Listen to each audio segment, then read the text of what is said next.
So, very good evening, all the participants. Today and tomorrow, we will be taking up Companies Act. And Companies Act, we will be concentrating on certain specific aspects of company law, like one-person company, what are the concessions available, what are the modalities of formation of one-person company, etc.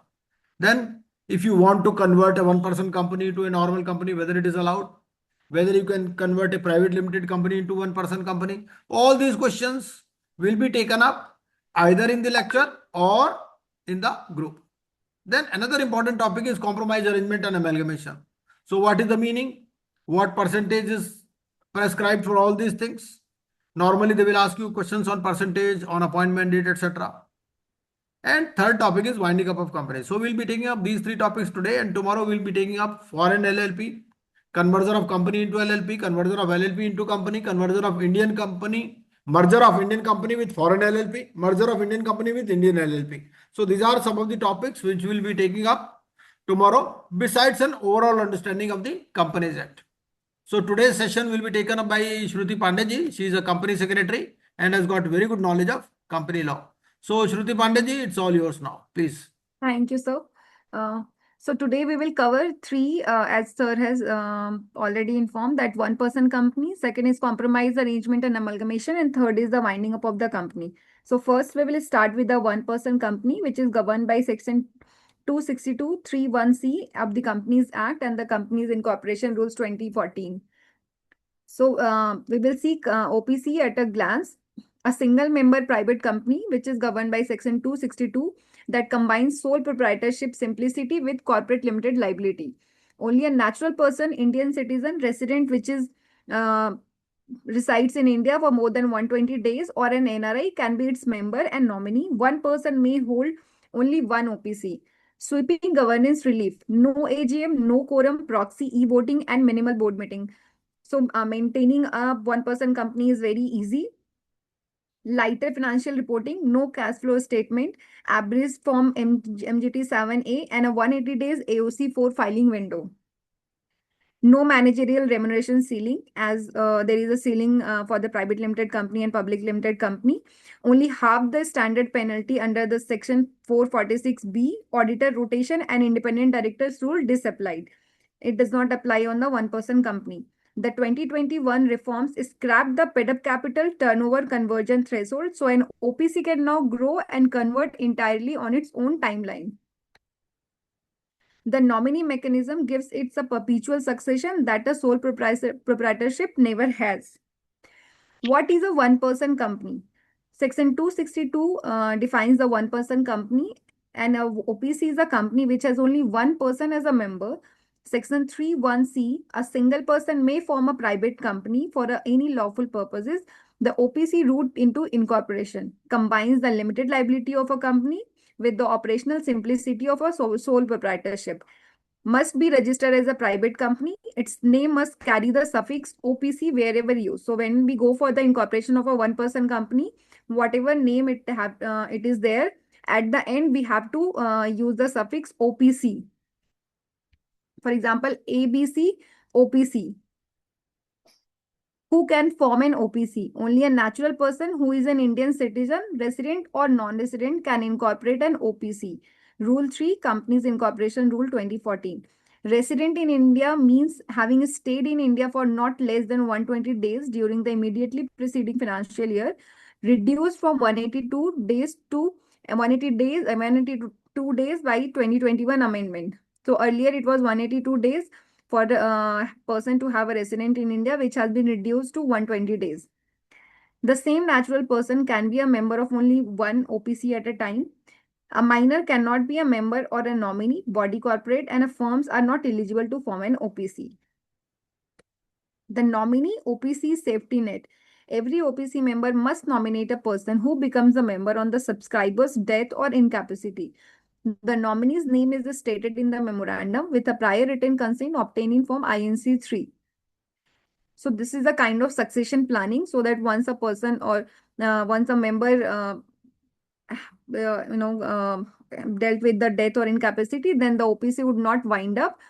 The nominee would come into picture and take the charge. The nominee may be changed at any time by the member giving notice. The company intimates the registrar. The nominee mechanism is what gives an OPC a perpetual succession, a feature a sole proprietorship does not have. Incorporation roadmap. First, we have to file for the name reservation in SPICE plus Part A, that is a form to be submitted with the ROC. Then we have to do the incorporation in SPICE Part B with the Xyle Pro, wherein we have to file the MOA, Memorandum of Association, and Article of Association in Form INC 33 and INC 34, and nominee consent in Form INC 3 along with the identity and address proof. Then the Registrar of Companies issued the Certificate of Incorporation, wherein the SIN, corporate identification number, PAN, TAN, on all these information are there in the Certificate of Incorporation. And then the company comes into existence. Post-incorporation compliances like PAN, TAN, bank account, statutory register that company have to maintain as per the Companies Act 2013, and a first board meeting minutes recording the name nominee's appointment. Exemption from the annual general meeting. Section 96 of the Companies Act 2013 requirement to hold an AGM does not apply to an OPC. Business ordinarily transacted as a general meeting is deemed passed once the sole member signs the resolution and enters it in the company's minute book. The date of that entry is treated for all purposes under the Act as the date of the meeting. Board meeting, which is governed by Section 173 of the Companies Act. So situation is that OPC with only one director, the requirement, no requirement to hold any board meeting. OPC with more than one director, at least one meeting in each half of the calendar year. Gap between the two meetings, not less than 90 days. Quorum, proxy, and voting not applicable. Section 103, that is a quorum for the meeting, does not apply. There is by definition only one member, because there is only one member. So that member have to be there in the meeting. So the quorum section does not apply. Section 105, that is the right to appoint a proxy, does not apply.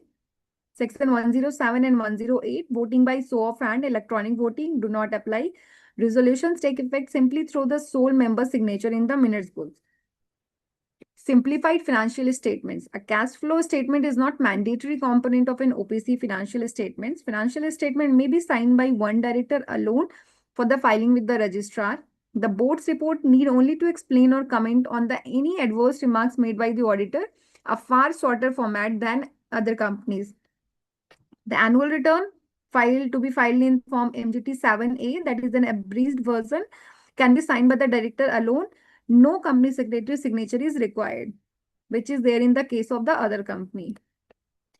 Annual filing key dates. Financial statement to be filed in Form AOC 4 within 180 days from the close of the financial year, since there is no AGM to count back from. Other companies by contrast must file AOC 4 within 30 days of their AGM. Annual return Form MGT 7A abridged signed by the sole director. Independent director and rotation is exempted in the OPC. Provision of the appointment of independent director do not apply to an OPC. The requirement for directors to retire by rotation also does not apply here. Mandatory rotation of auditor after the prescribed terms does not apply. An OPC may retain the same auditor indefinitely, as there is a two rotation for auditor in the private limited company and public limited company, one term for a maximum of 5 years. Remuneration, freedom, and reduced penalties. No ceiling akin to the 11% of the net profit managerial remuneration cap applies to an OPC. Section 446B, an OPC like a small company attracts only half the standard penalty for the specified default. For example, delayed filing of annual returns or financial statements. The underlying idea is to keep compliance cost proportionate to a solo entrepreneur scales of operation. Contracts with the sole member, where the sole member is enter into a contract with the OPC that is not in the ordinary course of business, and that member is also its director. The term of the contract must be in writing or recorded in the minutes of the first board meeting held after the contract is entered into. Purpose is to create an audit trail, since there is no independent counterparty scrutiny with one member company. Perpetual succession and limited liability. The member's liability is limited to the unpaid subscription money on the shares held. Personal assets of the members remain protected from the business debt, the core advantage over a sole proprietorship. The company continues in law even after the member's death or incapacity because the nominee automatically steps into membership. Funding and MSME advantages. Being a registered corporate entity, an OPC typically finds it easier to raise bank credit and outside investment than a sole proprietorship. OPCs are eligible to register under the MSME framework, opening access to priority sector lending, government tenders, and applicable subsidies. OPC versus regular private company. At a glance, let's see a comparison between both the company. So, for example, for minimum director, the private company have to have two minimum directors, but for the OPC, there should be one. Annual general meeting is mandatory for private limited company, but for OPC, it is exempted. Cash flow statement, it is mandatory for private limited company, but for OPC, this is not required. Annual return for private limited company, it have to be filing form MGT 7. For OPC, we have to file MGT 7A, which is a shorter version of the annual return form. Board meetings per annum, 4 minimum board meetings is required for a private limited company. But for one-person company, there is only 2 meetings which is required. AOC filing window for one private company is 30 days from the date of the AGM, whereas in case of an OPC, it would be filed 180 days from the end of the financial year, not the AGM, because in OPC, we do not convene an AGM. Conversion freed from the threshold. Pre-2021 position, an OPC had to convert into private and public limited company once its paid up share capital exceeds rupees 50 lakh or its average turnover exceeded rupees 2 crore. The Companies Incorporation Second Amendment Rule 2021 removed both threshold, and OPC may now grow indefinitely without forced conversion. The earlier 2-year minimum holding period before voluntary conversion has also been omitted. An OPC may convert into private or public limited company at any time by a special resolution altering the MOA under section MOA and AOA under section 122(3). What an OPC must still do? Its name must display one-person company wherever the company's name appears. It must maintain a registered office and the statutory registers required under the Act. It must nominate and keep current a person to succeed to membership on the sole member's death or incapacity. It remains fully subject to tax, GST, labor law, and sectoral compliance exactly like any other private limited company.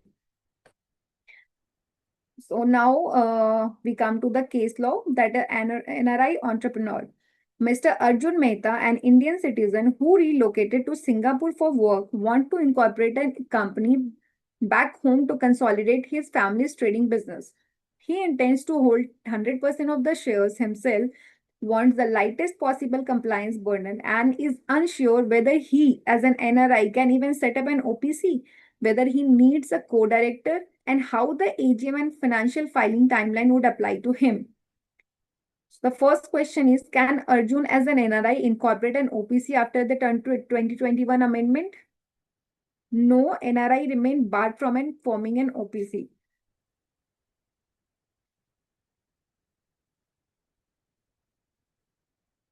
Yes, NRI who are Indian citizen are now eligible only if permanently relocates back to India first, only if he holds an OCI card, not Indian citizen.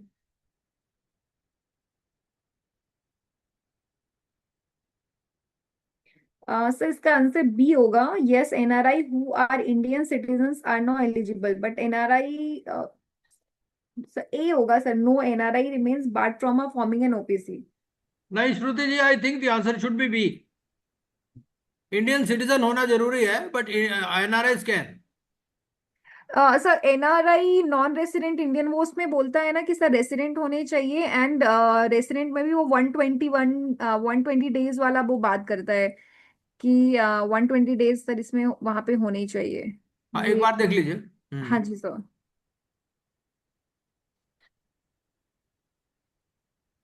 Sir ये ये यहाँ पे है. हाँ, only a resident और natural person who only is a an natural Indian citizen, resident और non resident. can incorporate OPC. Resident in India means having stayed in India for not less than 120 days during immediately preceding financial मतलब year. ये है कि अगर non resident भी 120 days India में रह गया तो वो तो वो ओपीसी कर बना सकता. सकता है. हम्म. Yes, NRI who are Indian citizens are not eligible. Subject to 120 days वाला सर criteria. हाँ, ठीक है. Is Arjun's OPC required to hold an annual general meeting every year? No. Sir इसका B होगा. या आंसर भी दिए होंगे लास्ट में. Right, sir. हम्म. सर अभी देखते हैं. Within what time must OPC file its financial statement after financial year close? 180 days. तो इसका B, B and C. मैं क्या करता हूँ, इसकी आंसर की भी अपलोड कर देता हूँ. इसके आंसर की शायद अभी दी नहीं है, आंसर की भी दे देता हाँ सर इसमें ठीक हूँ. है सर. हम्म. सर तो फिर आगे चले हम. हाँ, बिल्कुल बिल्कुल बिल्कुल. हाँ. So the next question is under section 262, one person company is a company which has not less than one member, has only one person as a member, has one director and no shareholder, must have a minimum capital, has only one person as a member. B. तो मैं क्या करता हूँ, इसको group में इसकी answer की भी डाल देता हूँ और यहाँ पर भी डाल देता हूँ, ठीक है जो सर. भी चैट बॉक्स में भी. चलिए After आप. the 2021 amendment, the residency period of an Indian citizen to be an eligible to form an OPC is 120 days.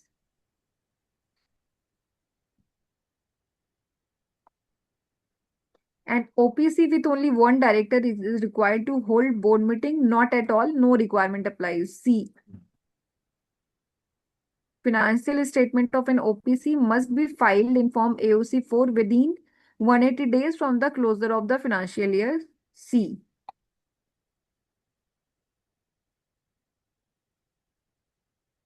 मैंने ग्रुप में इसका आंसर की भी डाल दिया. Okay, sir. हाँ, बाद में टैली कर सकते Sir, हैं क्या? even otherwise it's okay, sir, because all are fact-based. हाँ. So, see, if there is something which we have to think and write, then it is required, sir. Because it is fact-based, we can check, sir. That's fine, sir. हाँ हाँ. नहीं नहीं नहीं, answer की भी दे दिया मैंने वैसे, Sir, fine, fine. ग्रुप में डाल दिया. Right, sir. बाद के लिए, आपके रेफरेंस के लिए बस. और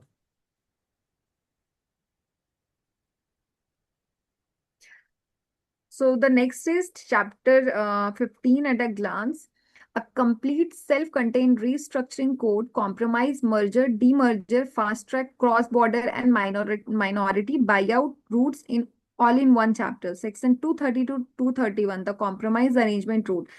Tribunals supervise needs majority in number and three-fourth in value approval with the mandatory auditor's accounting standard certificate. Section 232 is the workforce merger, amalgamation, demerger section. Property and liabilities vested by the tribunal's order and the transferor is dissolved without a separate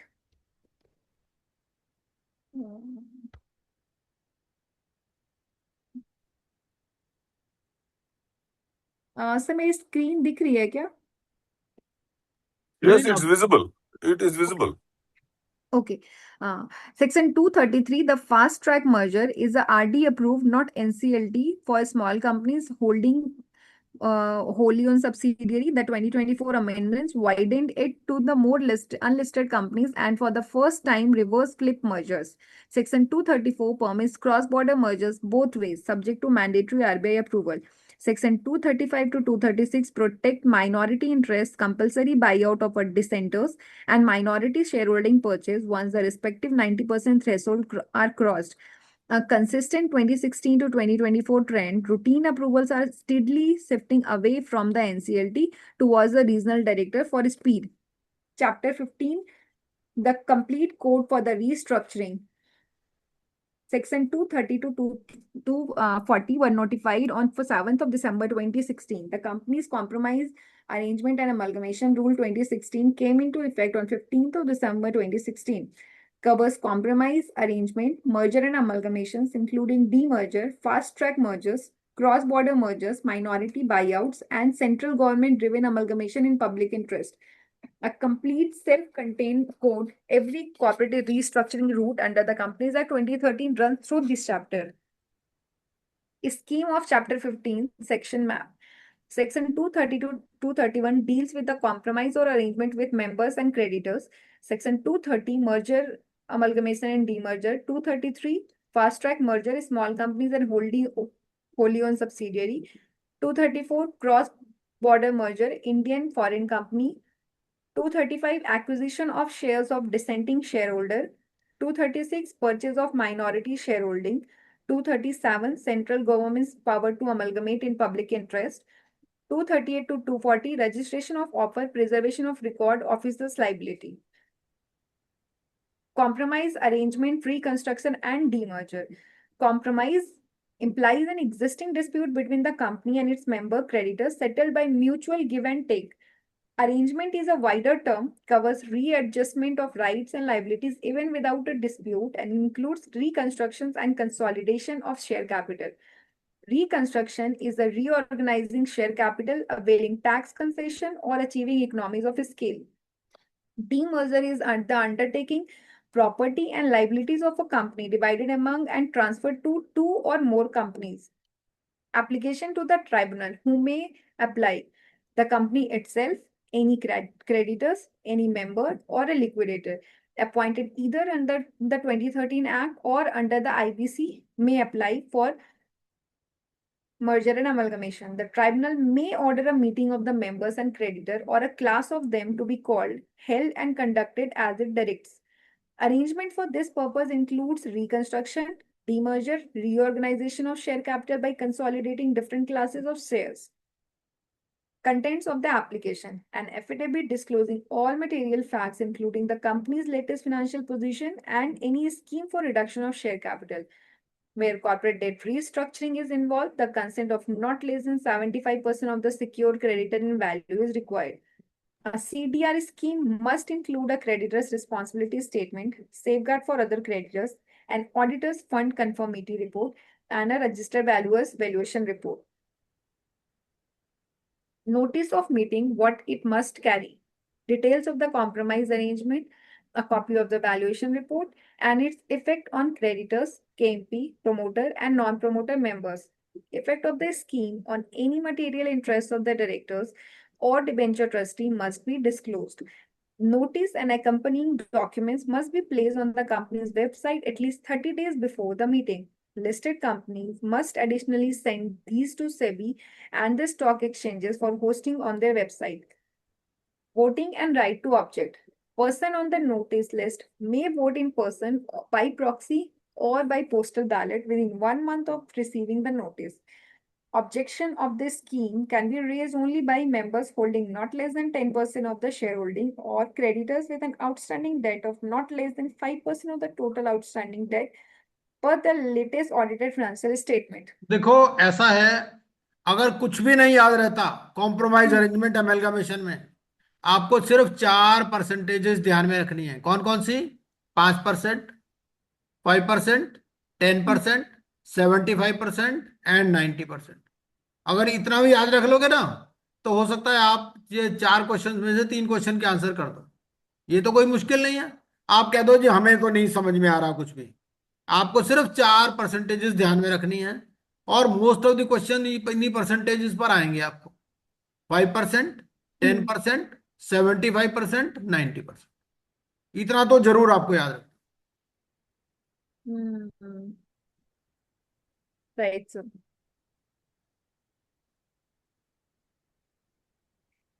Next is notice to regulators. Notice must go in every case to the central government through regional director, the registrar, income tax authorities, and the official liquidator. Also to the RBI, SEBI, Competition Commission of India, stock exchanges, and other sectoral regulator, for example, CERC, IRDAI, where applicable.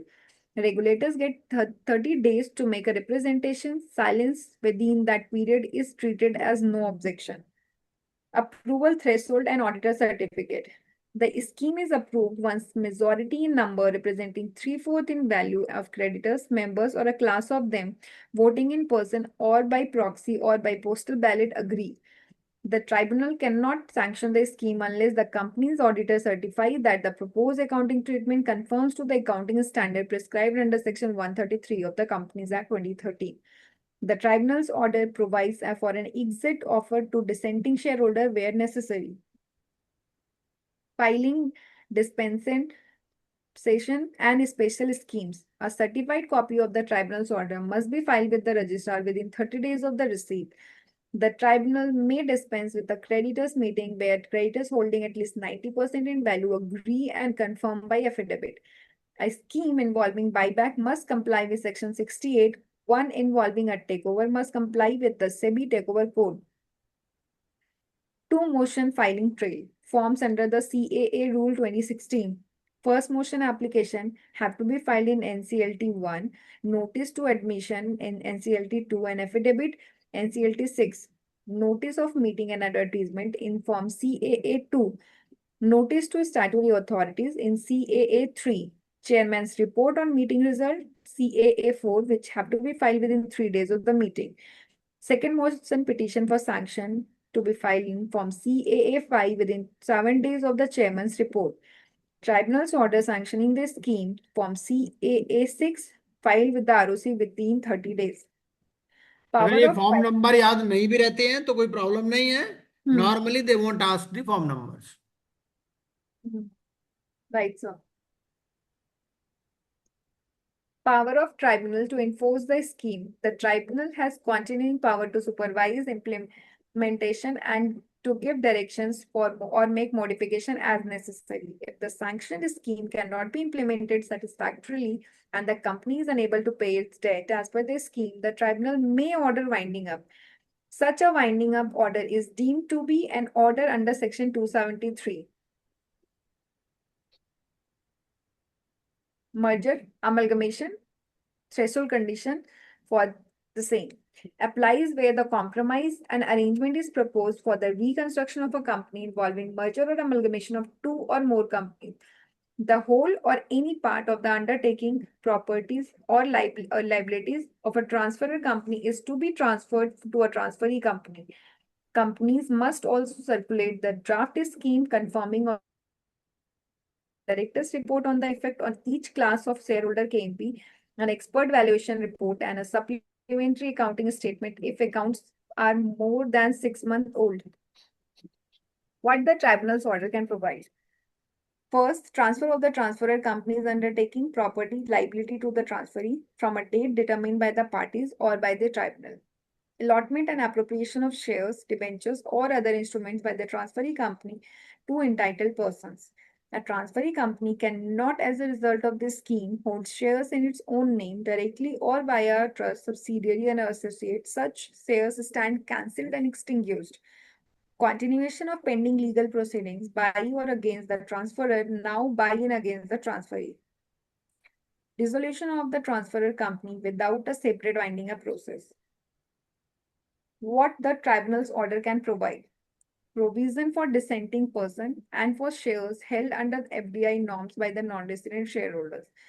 Transfer of the transferor company's employees to the transferee company. Where the transferee is listed but the transferee is unlisted, the transferee stays unlisted until it independently gets listed. Where the transferor's shareholders opt out, they are paid the value of their shares under a pre-agreed formula or valuation, never less than what SEBI regulation specify. Set of authorized capital fee already paid by a dissolved transferor against fee payable by the transferee. Effect, filing, and ongoing compliance. Property liabilities vest in the transferee by virtue of the order. A charge may be extinguished if the order so directs. A certified copy of the order is filed with the registrar within 30 days of receipt. A scheme takes effect from the appointed date stated in it, never from a date subsequent to it. Every company under the order files an annual compliance statement form CAA with the ROC within 210 days of each financial year end, certified by CA, CS, or CMA until the scheme is complete. 3 ways to get merged under Section 232 of the Companies Act. First, merger by absorption, undertaking properties, liabilities of one or more companies and transferred to an existing company. Second is by merger by formation of a new company. 2 or more companies transfer their undertaking to a newly formed company. Demerger, undertaking property liabilities of one company divided among two or more existing or new companies. Fast track merger, who qualifies? Amalgamation of two or more small companies or of a holding company with its wholly owned subsidiary. The approving sanctioning authority is the central government with power delegated to the regional director, not to the NCLT. The 2024 CAA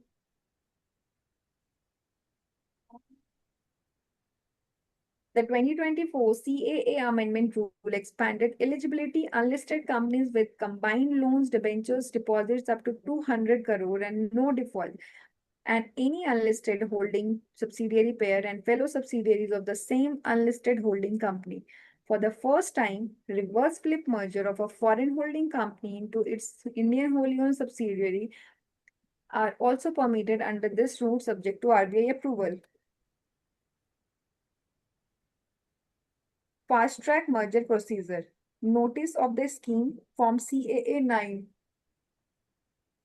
sent to the ROC, official liquidator and person affected within 30 days of the board approval. Declaration of solvency form CAA 10 filed by both the transferor and the transferee companies with the ROC. Members creditors meeting. 21 clear days notice. Approval needs at least 90% in number of shares and at least 90% in value of creditors. Filing जो of 90% है, 90% आपको ध्यान में रखना। 21 days clear notice, इस पर question पूछ सकता है 90 days का। Another important concept is appointed date.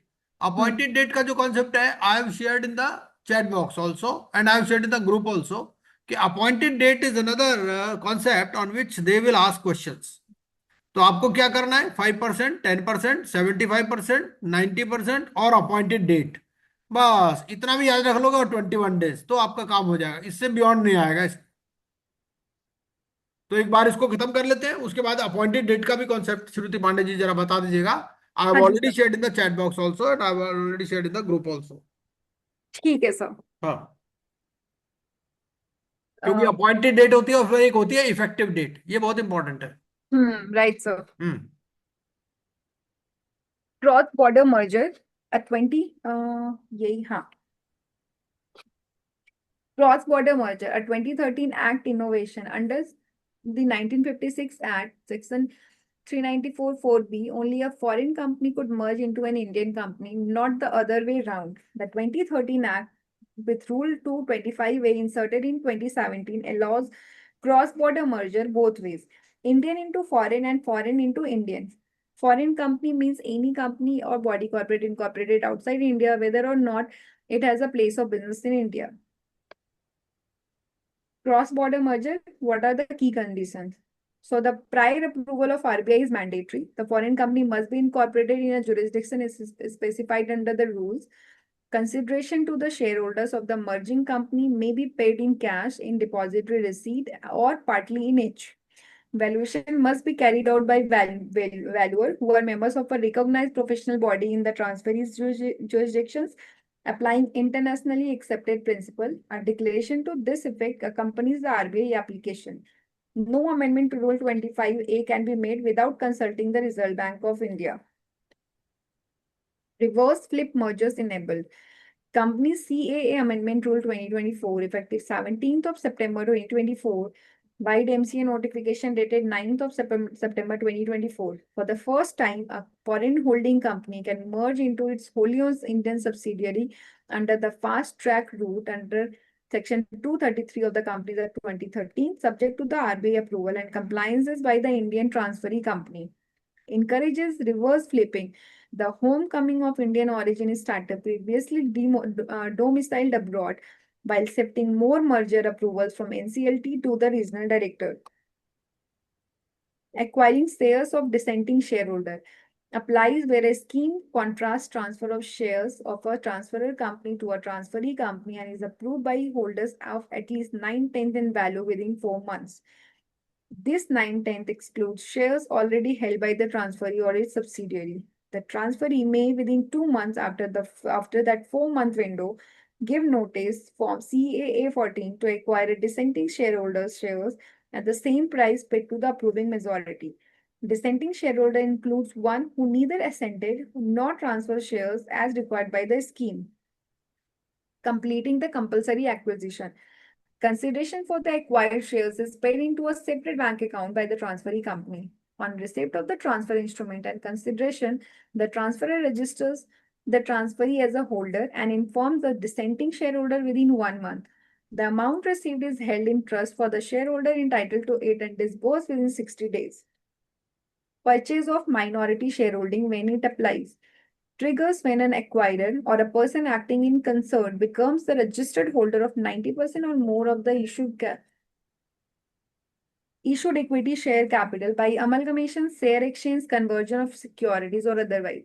The acquirer must notify the company of its intention to buy out remaining minority shareholding. Minority shareholders may also offer to sell their holding to the majority at the rule-based price. Fixing the offer price for the minority shareholding, company type, and the basis of the offer price. For listed company, the basis of the offer price would be determined in accordance with the SEBI regulation. For unlisted and private company, the basis of the offer price would be based on the highest price paid by the acquirer in the last 12 months and the fair price per registered valuer, return on net worth, book value, EPS, PE vis-a-vis industry, etc. Depositing and disbursing the consideration. Majority shareholder deposit the consideration in a separate bank account operated by the company for at least 1 year. The amount is disbursed to entitled minority shareholder within 60 days. Provision continues for those not paid within that window. The company itself acts as a transfer agent, receiving and paying the price and handling delivery of shares. Undelivered physical certificates are deemed cancelled, fresh shares are issued to complete the transfer, and payment is made from the majority's advance deposit. Amalgamation of companies in public interest. Where satisfied that it is essential in the public interest, the central government may, by order in the official gazette, provide for the amalgamation of 2 or more companies into a single company. A rare government-driven route, quite distinct from the member creditor-driven scheme under Section 230 to 232. Registrations, record and officers' liability. Section 238. A circular relating to an offer for the transfer of shares must be registered with the ROC before issue. Non-compliance attract a penalty on the director. Section 239. Books and papers of the amalgamated or acquired company cannot be disposed of without prior central government permission. Disposal is otherwise as prescribed. Section 240. Liabilities for offense committed by officers of the transferor company before merger amalgamation continues unaffected by the merger. Restructuring route, quick comparison. So we will see. So there are 2 restructuring route. One is through tribunal and one is a fast track. So what would be approving authority for the tribunal route? That would be NCLT. For fast track, it would be central government or regional director. Now the central government has delegated its power to the regional directors. So the application have to be made to the regional director. Eligible companies for tribunal route, any company can go to the NCLT. But under the fast track route, only small companies and holding wholly owned subsidiary 24 expanded unlisted company reverse flips are applicable to go for a fast track merger route. Members and shareholders approval, 3/4 in value is required for the tribunal route. More than 90% of the shares, members holding the shares have to approve the going to the fast track scheme. Creditors approval for tribunal route, 3/4 in value, meeting dispensable if the affidavit is taken for more than 90% of the creditor. But for the fast track, it is 90% of the value in creditor. Typical timeline, longer, full tribunal process. So in tribunal route, it will take a longer time as compared to a fast track route, which is a shorter timeline. CAA key numbers at a glance. Trigger and threshold. Objection to a scheme greater than 10% or equal to 10% of the shareholding. Objection to a scheme and creditors greater than and equal to 5% of the total outstanding debt. Scheme approving majority in number or 3/4 in value. dispensing creditors meeting greater than and equal to 90% in value or by affidavit, fast track merger approval greater than and equal to 90% of the shares or greater than equal to 90% in value of a creditor.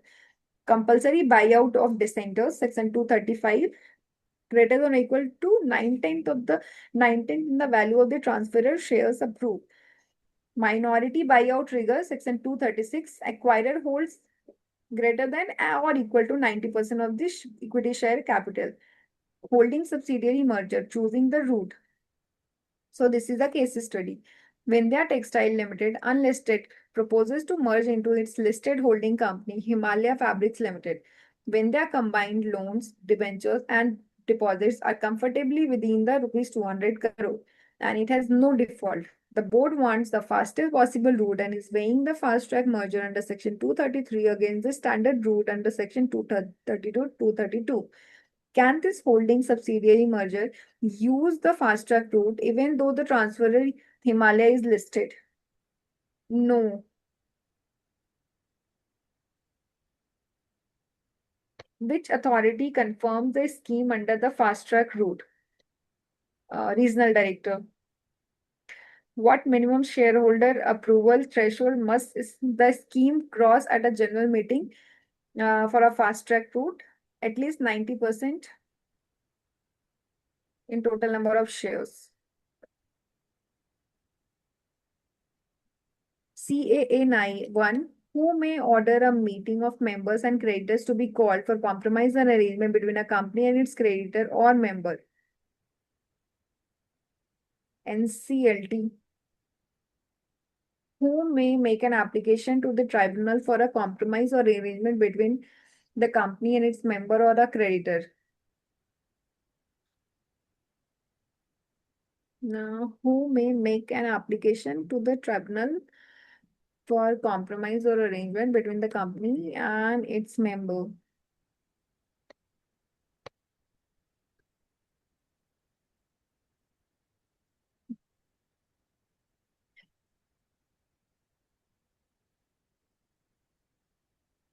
CAA 3, notice of meeting proposed under section 231 and other documents should be placed on the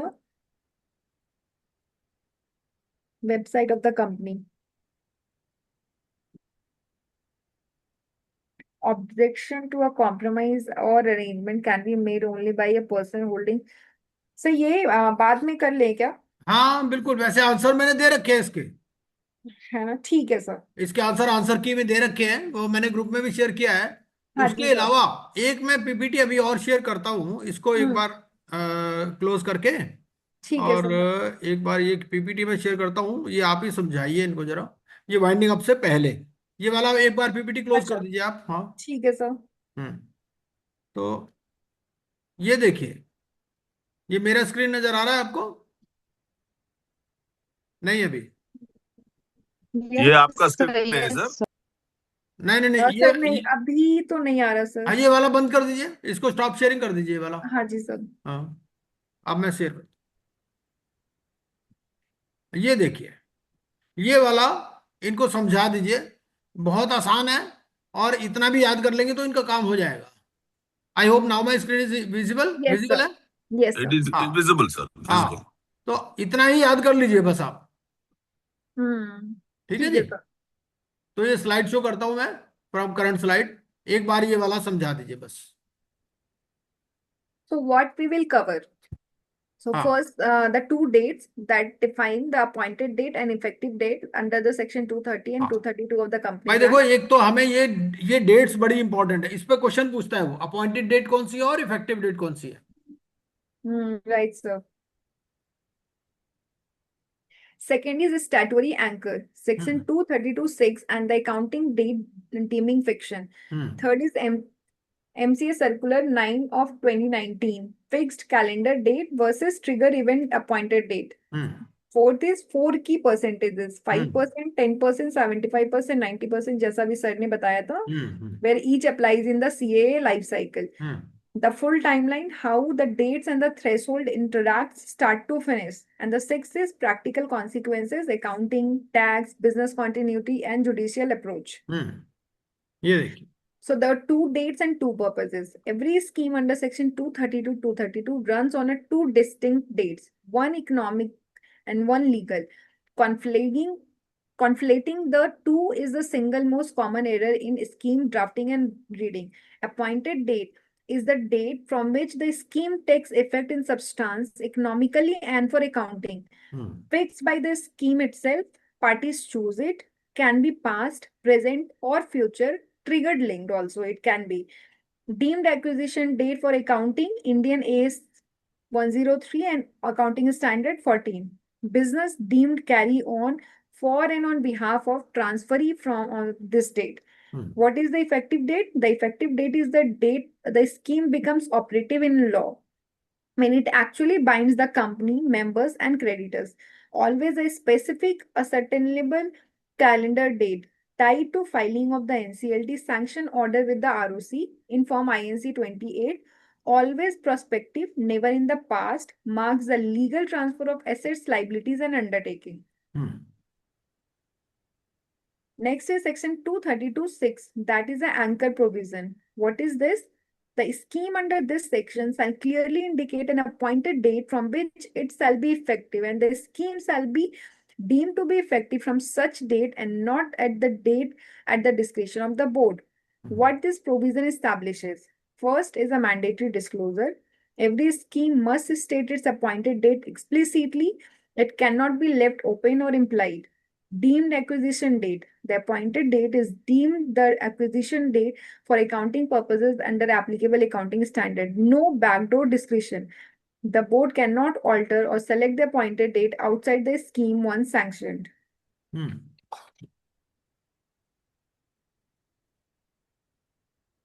Yes, next. What MCA Circular 9 of 2019, which was notified on 21st of August 2019, says the single most cited clarification on how flexibility the appointed date may be fixed.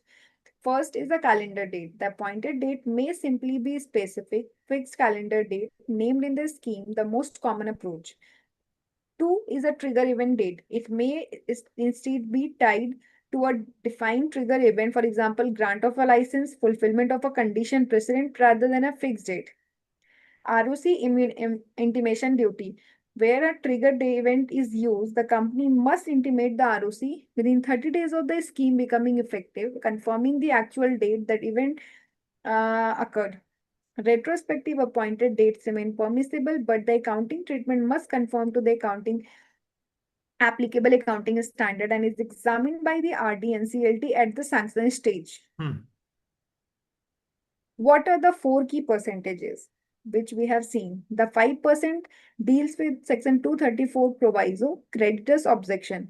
A creditor holding not less than 5% of the total outstanding debt as per the latest audited financial may object to the scheme before the NCLT. Next is 10%, which deals section 234 proviso, shareholder objection. A shareholder holding not less than 10% of the shareholding may object to the scheme before the NCLT. 75%, which deals section 236, that is a scheme approval. Majority in number representing 3/4 in value of each class of creditors members present and voting must agree the core approval threshold. 90% deals with section 233 to 235 and 236. That is a fast track and squeeze out. 90% shareholder plus creditors approvals enables fast track merger. No NCLT route will be there.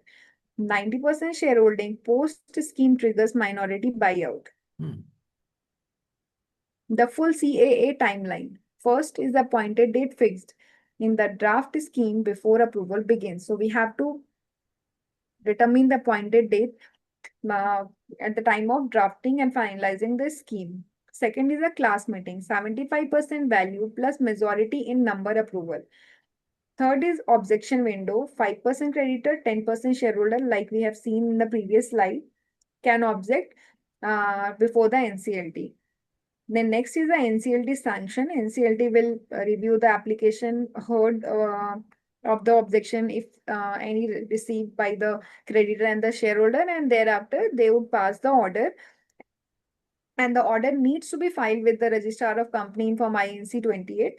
within 30 days from the date of the order sanction. And the next would be the effective date, filing date, and a scheme becomes legally binding. Fast track alternative, section 233, with 90% shareholder plus 90% creditors approval, the scheme bypasses NCLT and is confirmed by the RD. Instead, the appointed date concept and MCA Circular 929 flexibility applies identically.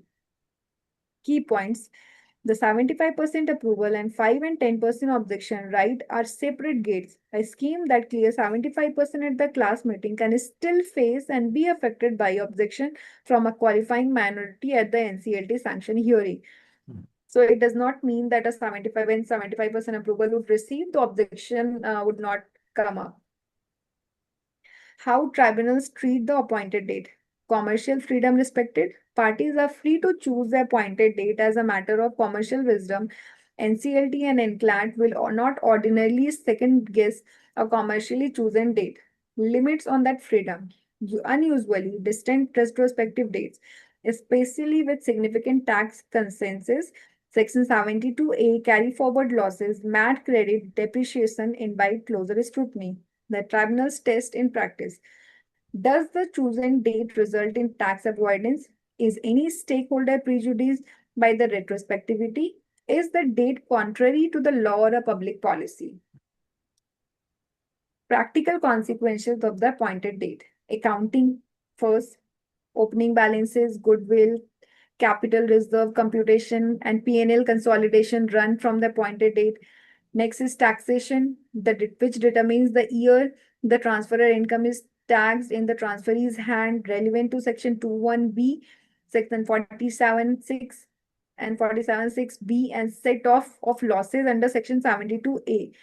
Business operations, acts of the transferor between the appointed date and the effective date are deemed done for and on behalf of the transferee.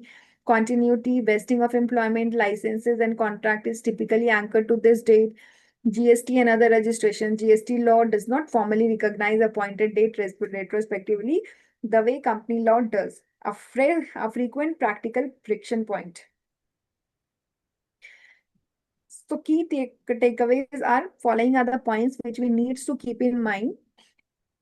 First is appointed date is economic accounting, effective date is legal.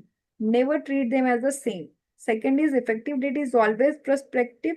Appointed date can be past, present, or future and trigger linked. Third is a scheme must state either a fixed appointed date or a clear trigger event mechanism. Vagueness invites NCLT objection. Fourth, trigger event appointed dates requires ROC intimation within 30 days of the scheme become effective, which is also present in Circular 929 of August 2019. Fifth is 75% approval at a class meeting does not extinguishes the separate 5% and 10% objections rights at the sanction stage.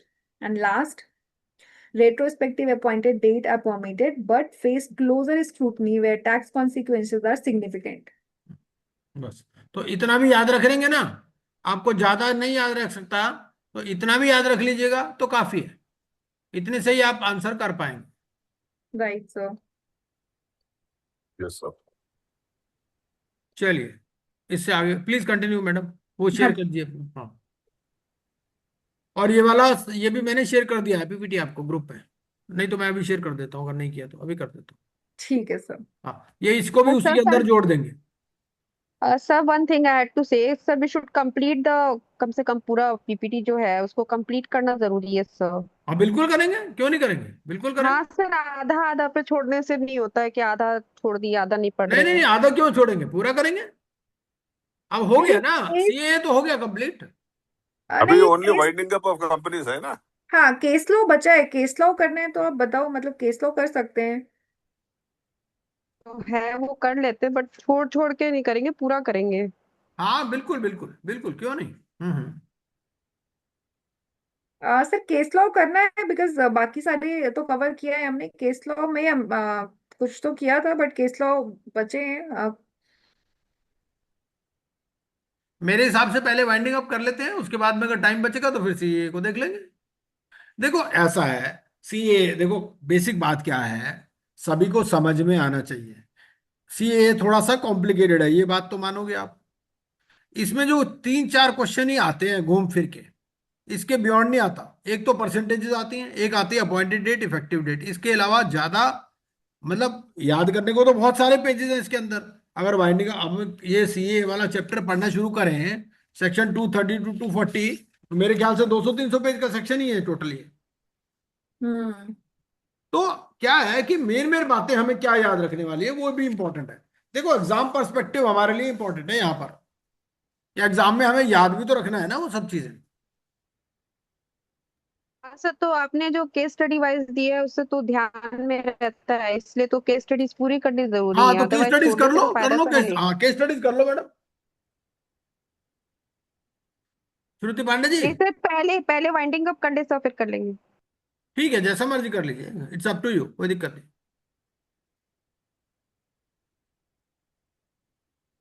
Next, that is a part 3, winding up of the companies.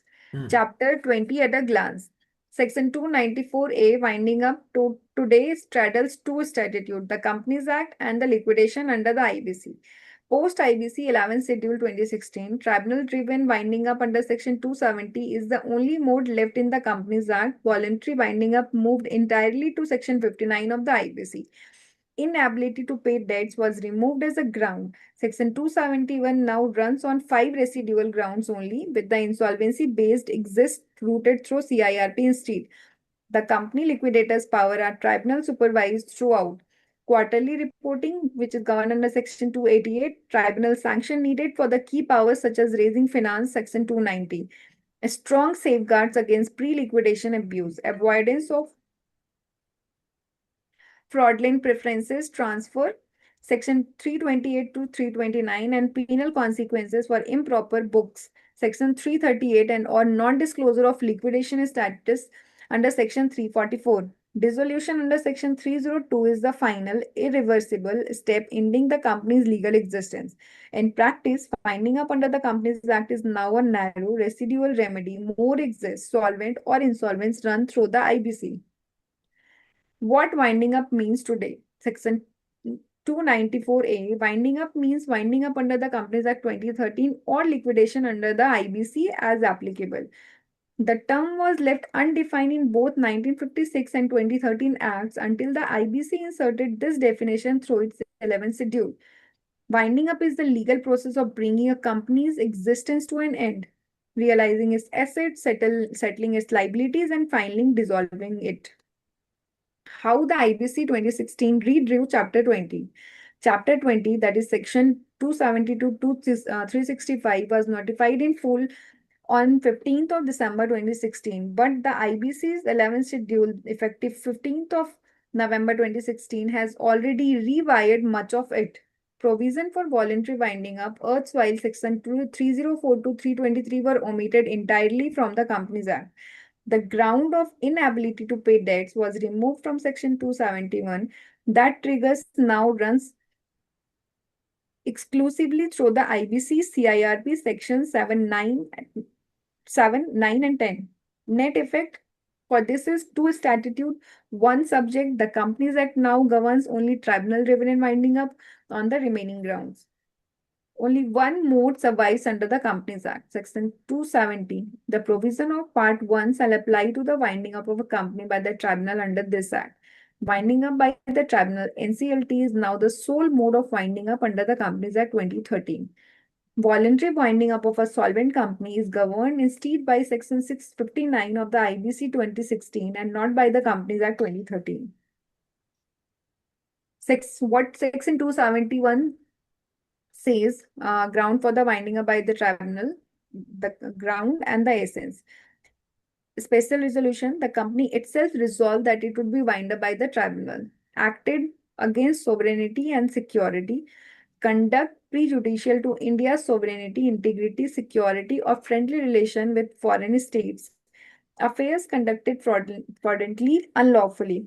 On a tribunal finding following an application under Section 272 of a fraudulent conduct, an unlawful purpose, or a serious mismanagement. Default in filing financial statement and annual return for 5 consecutive financial years. Just and equitable. The tribunal is of the opinion that it is just and equitable that the company be wound up. Note, initial inability to pay debts was removed as a ground in 2016, it now falls exclusively under the IBC CIRP route. Who may petition the tribunal? The company itself, any contributory or contributories, or any creditors, including contingent or prospective creditors. The registrar of companies on the ground specifies, subject to certain exclusions. Any person authorized by the central government or the central and the state government where the company's conduct is prejudicial to the sovereignty or a public interest. The registrar cannot ordinarily petition on the just and equitable ground without central government sanction. Power of the tribunal on the petition. On hearing the petition, the tribunal may dismiss it, may make interim orders, appoint a provisional liquidator or winding up, or order for a winding up. It may also direct a compromise or arrangement under Section 230 or pass any other order if it thinks fit. As a rule, the tribunal is expected to decide the petition within 90 days of its presentation. Before winding up begins, what happens? Where a provisional liquidator is appointed or a winding up order is made, directors and officers must submit a statement of the company's affair. It must disclose assets, liabilities, a list of creditors and their securities, and other prescribed particulars verified by the affidavit. This statement forms the company's liquidators' starting inventory for realization and distribution. Next is appointment under Section 275. On a winding up order, the tribunal appoints a company liquidator from a panel maintained by the central government or an insolvency professional. The provisional liquidator, if one was appointed earlier, may be continued as a permanent company liquidator. The liquidator's appointment must be notified to the registrar and published as tribunal direct. What a winding up process order does. The board power ceases. Management of the company vests in the company liquidator.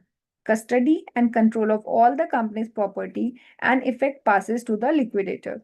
Suits and legal proceedings against the company generally cannot proceed without the tribunal's leave. The order operates as a notice of discharge to the company's officers and employee, except where the business is continued. Advisory committee, which is established under Section 287. The tribunal may direct the liquidator to convene a meeting of the creditors and or contributories to constitute an advisory committee. The committee, up to 12 members, advises the company liquidator and may report to the tribunal on matters referred to it, gives creditor and contributories a structured voice through a winding up process. Company liquidators reporting duty. The company liquidator must submit a report to the tribunal on a quarterly basis on the progress of the winding up. Ensures continuing tribunal oversight rather than a single end of process account. Delay or failure to report exposes the liquidator to the tribunal's directions and to the possible penal consequences. Power of the company's liquidator with sanction. General power includes selling the company's property, raising money on the security of its assets, and carrying on the business so far as necessary for the beneficial winding up. Several of these powers, such as raising fresh finance, require the sanction of the tribunal. They cannot be exercised unilaterally, even when the liquidator believes it is for the benefit of the company. Purpose: to prevent the liquidator from expanding rather than winding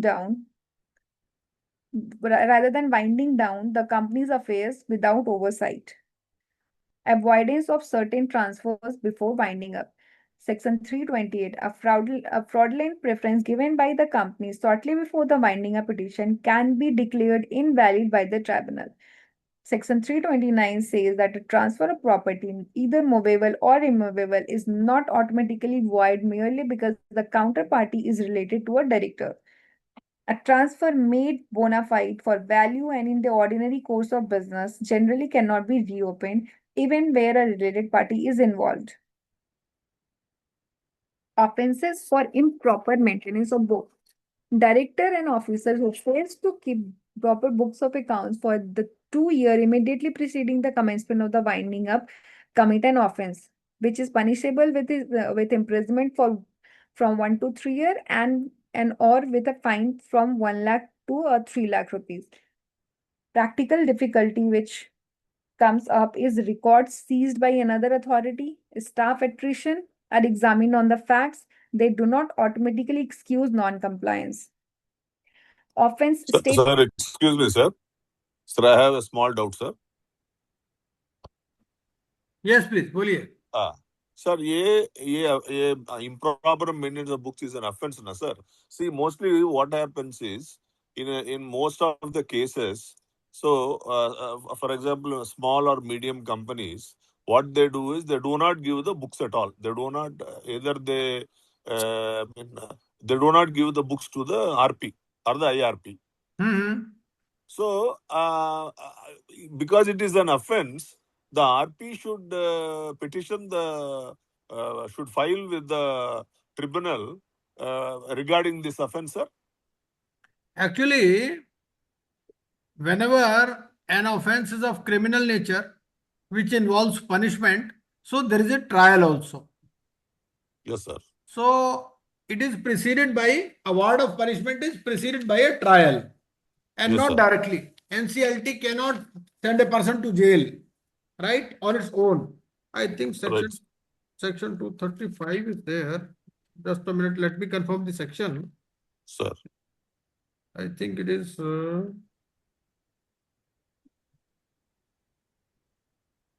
trial of offences is section 236 of IBC.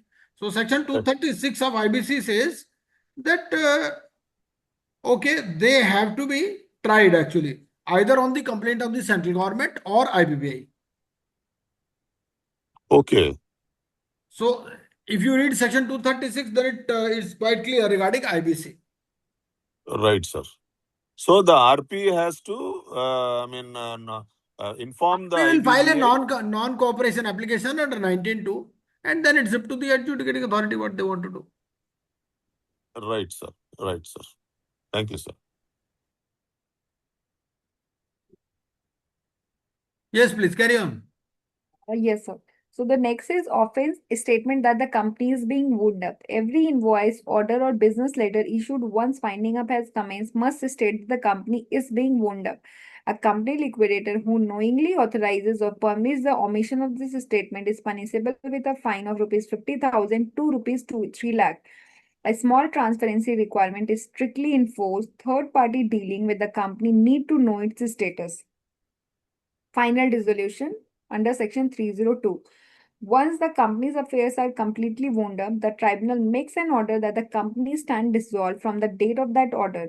A copy of the order must be filed with the registrar within the prescribed time. The registrar records the dissolution. Dissolution ends the company's legal existence. The final step after the assets are realized and liabilities claims dealt with under the act and the rule.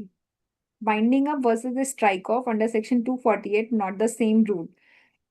So we will see the aspects and winding and the difference between the winding up and the striking off.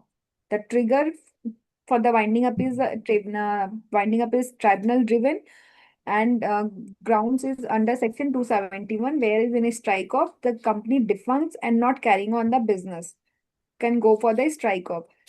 Who decides to which route it have to go? For the winding up, NCLT after a full process decide that the company would go for the winding up process. For the strike off, it is the registrar of companies, and also a suo motu application are being made by the companies who want to get their company strike off. In case of a winding up, liquidator is appointed. However, in case of a strike off, appointment of liquidator is not mandatory, is not required in fact. In case of a winding up, companies with contested claim, complex affairs, the company which are contested claims and complex affairs can go for a winding up, and the company which is clean, defunct company with no major liabilities can go for an strike off. Companies Act winding up versus voluntary liquidation under the IBC. So we will see the difference between both. What is the applicable ground? So under the Companies Act 2013, the applicable ground is not linked to default in paying the debt. Under the IBC, solvent company along with the LLP choosing to wind up voluntarily. Trigger document under the Companies Act is petition to NCLT. Under the IBC, declaration of solvency by the majority of the director. Practical preference is a cumbersome tribunal intensive route which is there in under the Companies Act 2013. However, under the IBC 2016, it's a faster IP insolvency professional led process. Now the route most solvent companies chooses. Insolvent companies default in debt. For the Companies Act 2013, it is not applicable. Ground removed in 2016, as we have seen in the earlier slide. In IBC, there is a route of the CIRP. An application can be made by the creditor under section 7, 9 and by the corporate debtor itself also under section 10, followed by the liquidation if the resolution fails.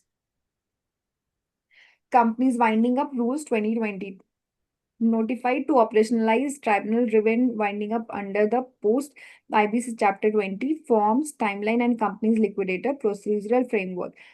Work alongside the NCLT rules 2016 for the procedural mechanics for filing and hearing petitions. Reinforces that winding up under the Companies Act today is a narrow residual remedy. Most corporate exist now runs through the IBC. The dormant defaulting company. So this is a case study.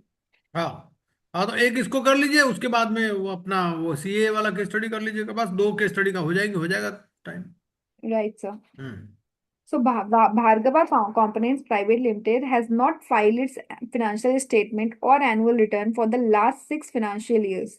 Two minority shareholders holding 15% of the equity between them believe the company is being run only for the majority benefits and want it to wound up. A director's relative points out that the company is otherwise solvent, merely dormant with no creditor dispute.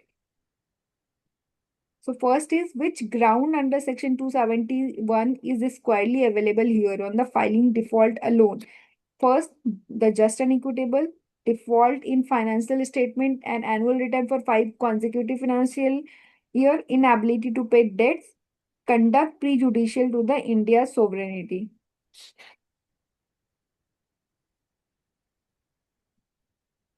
तो ये ground रहेगा इसके अंदर, default in filing financial statements annual returns for the last 5 consecutive financial years, section 271 में यहाँ Right. पर आ जाएगा ना ये। हाँ जी sir. Can the two minority shareholder themselves petition the tribunal? Section 272 answers this query.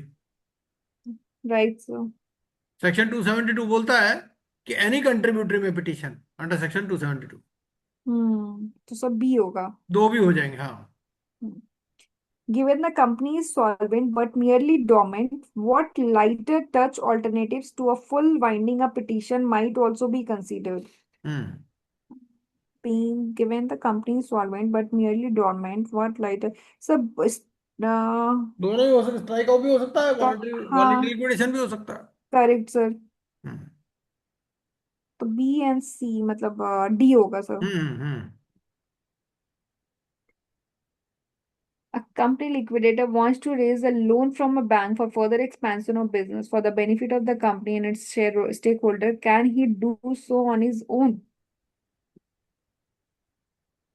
No, this requires the So sanction of the C. This requires sanction of the tribunal.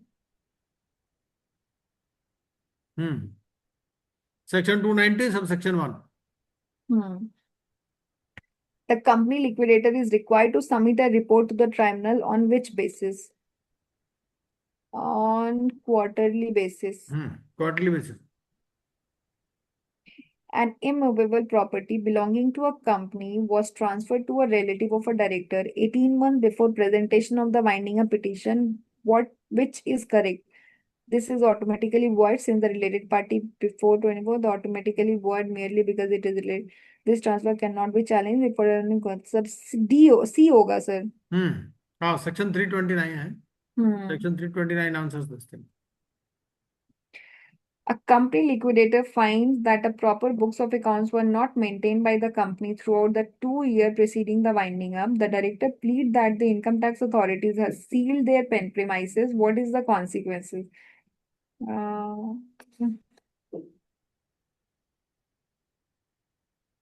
So वैसे तो सब B होता है. Sorry.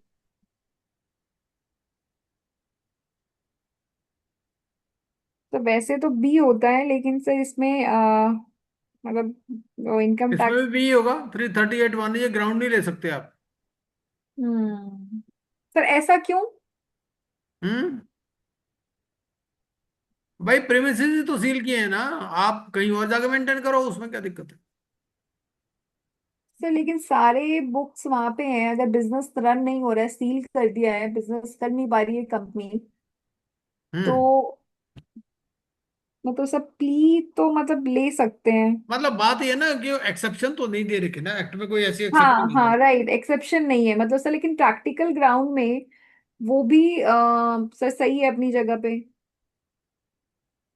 Hmm. Here tribunal has to decide, तो जो answer वो B होगा accordingly I. भाई इसमें क्या कहानी है, वो कहता है क्लाउड बेस्ड अकाउंटिंग है आपकी, आपको अलग से भी तो रखना है ना, डिजास्टर मैनेजमेंट भी होता है, बहुत सारी चीजें हैं कंपनीज एक्ट में भी तो। हम्म। तो मतलब सर अगर स्ट्रेट मान लो फॉरवर्ड अगर अर्थक्वेक आ देखा जाए, जाए। मान लो अर्थक्वेक आ जाए, ये थोड़ी क्या होगा भाई हम अकाउंट्स नहीं मेंटेन कर सकते, हमारी तो बिल्डिंग गिर गई, आपको अकाउंट्स तो मेंटेन करने ही करने हैं, कहीं और जाके करो, उसमें क्या होगा? हम्म, प्रीमिसेस सील हो गए, इसका अकाउंटिंग से कोई मतलब नहीं है। मतलब सर थोड़ा सा लीवे The लेकर answer के will be D, sir. Answer इसमें होगा बी, मतलब B. Directors will be held accountable. Okay, he is held. Okay, sir. Right. a company liquidator come across an invoice of the company in winding up where it is nowhere mentioned that the company is being wound up and takes no notice of it. What is the consequence of the liquidator? So ये होगा 50,000 से 3 लाख, सी। हाँ। हम्म। Which ground was removed from section 271 after the IBC came into force and now falls exclusively under the IBC CIRP route? Hmm. Inability to pay debt. हाँ, section 10 में application move करेगा ना। Hmm. Under Section 270, what is the position on modes of winding up under the Companies Act 2013? हम्म। अब देखो 20, दोनों निकल गई, inability to पे डेट्स निकल गई, वो सेक्शन 10 में जाएगा, हाँ और हाँ, वॉलंटरी लिक्विडेशन निकल गया, वो सेक्शन 59 में जाएगा। इनके 59 में अलावा जो जाएगा। बाकी ग्राउंड्स बची वो कंपनीज एक्ट में बच गई। हम्म।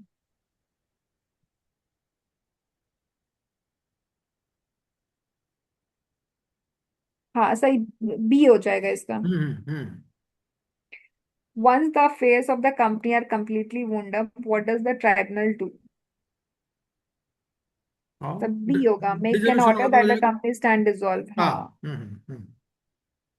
अब वन एक बार टू सीए वाला भी कर लीजिए। हाँ जी sir.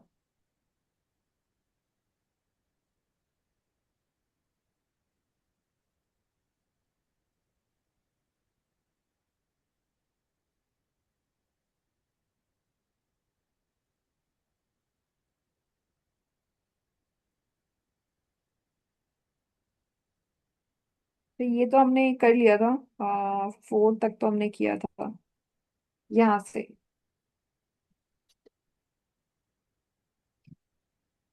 The scheme of compromise or arrangement should be approved by a majority of person representing what proportion in value of creditor and vote members of voting. So 3/4. Fourth. Hmm. Three hmm. Fourth. Hmm. If the tribunal is satisfied that a sanctioned scheme cannot be implemented and a company is unable to pay its debt as per the scheme, it may order for winding up such order. Uh, B होगा इसका। B, hmm, shall be shall deemed be to be deemed to हाँ be an an हाँ, order order. under B section हाँ. Will be the 273। Answer. Every company in relation to which an order under Section 232 is made shall file a certified copy of the registrar within 30 days. Hmm. A scheme of merger or amalgamation under this section shall be effective from the uh, so date of the date the scheme is filed with the ROC. D.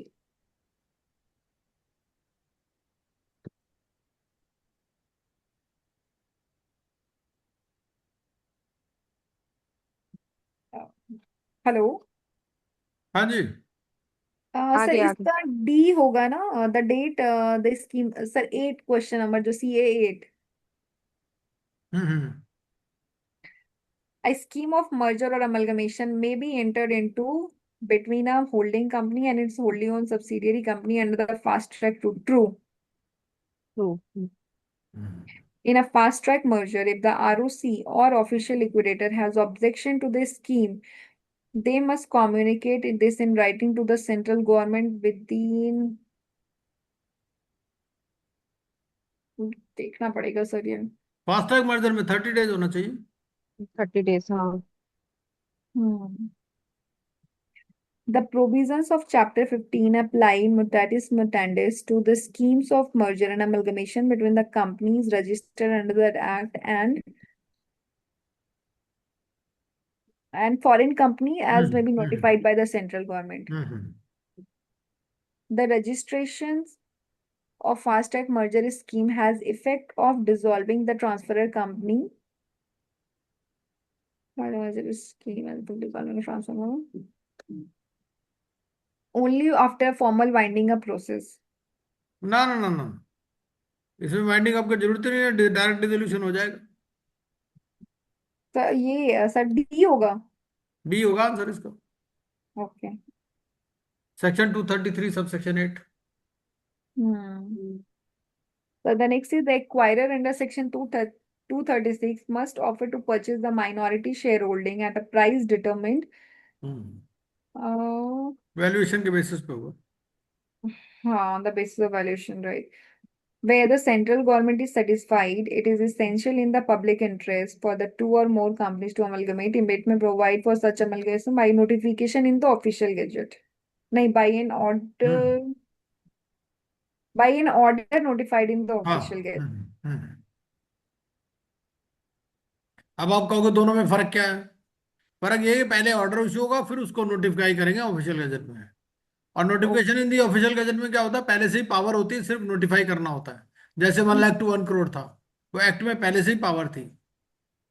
लेकिन इसमें क्या होगा, इसमें पहले order होगा, फिर वो notify होगा गजट. Notify होगा. Books and papers of a company amalgamated with or whose shares are acquired by another company under Chapter 15 shall not be disposed of without prior central government permission. हाँ नहीं, यही होगा sir. Okay. Liability for offences committed under the Act by officers of the transferor company prior to its merger, amalgamation, and acquisition. Liability for offences committed is decided by the tribunal only on application by the transferee. ना ना नहीं, ये continue रहेंगे. है ना. हाँ हाँ They sir, shall continue continue. after such merger amalgamation. हाँ B. हाँ. हाँ हाँ. Compromise as distinct from an arrangement implies exist compromise and arrangement. तो डी होगा, रिकंस्ट्रक्शन ओनली. नहीं नहीं, कॉम्प्रोमाइज में एग्जिस्टेंस ऑफ अ डिस्प्यूट. अच्छा, existence Okay. Of a dispute. Okay sir. Mere approval of a scheme of compromise or arrangement by the requisite majority is sufficient. No tribunal sanction is required. नहीं sir, false है. Scheme तो होनी चाहिए इसमें. हो गया sir. ठीक है, तो फिर भी काफी अच्छा डिस्कशन हो गया, ऐसी बात नहीं. Right sir. बाकी फिर भी अगर कुछ बच गया है तो that we can discuss in the group.